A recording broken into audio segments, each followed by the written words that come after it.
Now, lowly adventurer, you must escape the great beast of the ancient forest. I'm afraid, lowly adventurer, you are over-encumbered.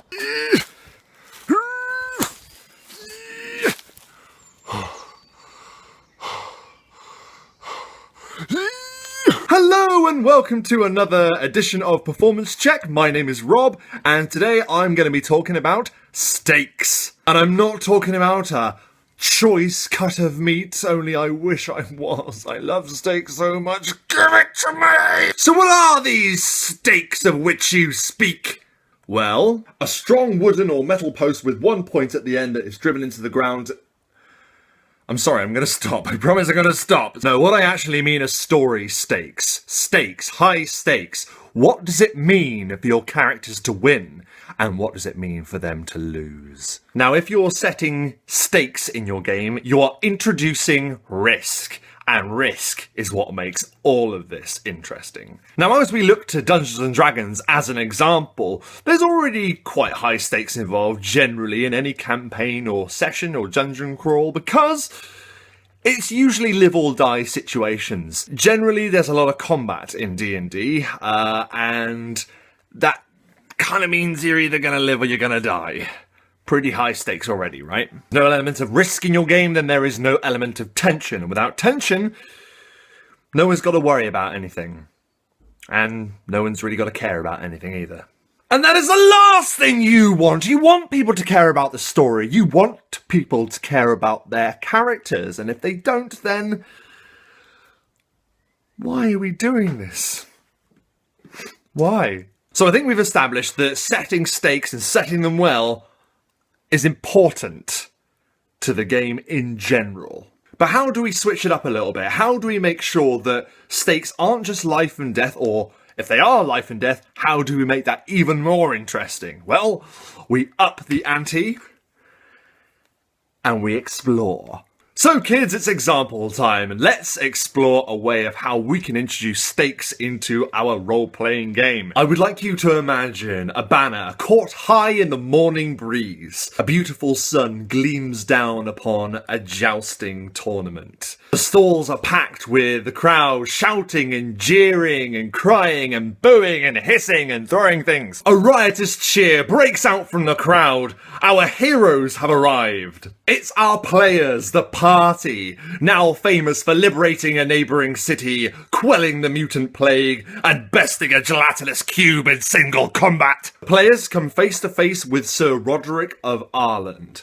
He is dressed in resplendent armour and has a sneer across his face. And he says, "Ah, you must be the G-Cube's bane. I challenge you to a duel." He looks directly towards the fighter, or the paladin perhaps, probably the biggest of the party. And the players are like, "Oh, well, you know, we thought we'd just come and watch, maybe place a few bets." And Roderick says, "Oh, I do apologise. Perhaps I didn't make myself clear. Allow me to communicate this in a more effective way. I said, I challenge you to a duel."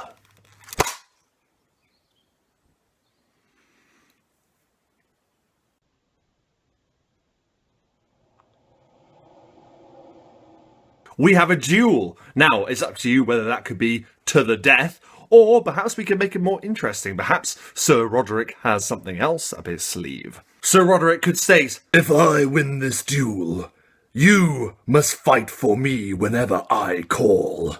And if the players win? Well, in the unlikely event that should happen, then I suppose I will fight for you whenever you call. How does that sound?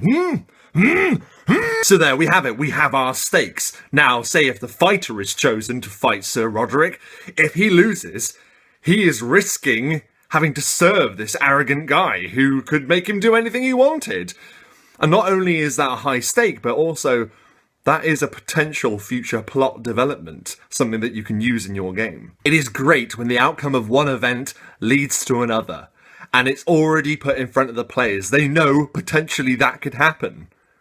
And that makes it exciting. So what have we achieved by doing this? Not only do we have more interesting results depending on which way the fight goes, but we also have potential further storylines. By setting the stakes in this way, you allow your story to develop organically in front of your players' waking eyes. Do not be afraid of placing your players' characters directly in the crosshairs of adversity. We allow our characters to witness, feel, and account for the consequences set by your stakes. Allow the stakes that you set in your encounters and interactions to echo throughout your campaign and your game. And in setting the stakes this way, the players will have to account for the actions that they take in your campaign.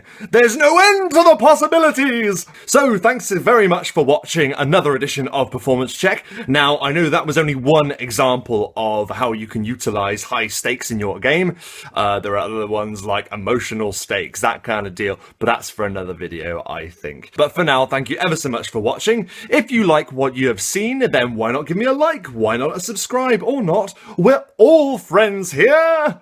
Or are we? Until next time, my name is Rob, and I hope that all of your performances are up to standard.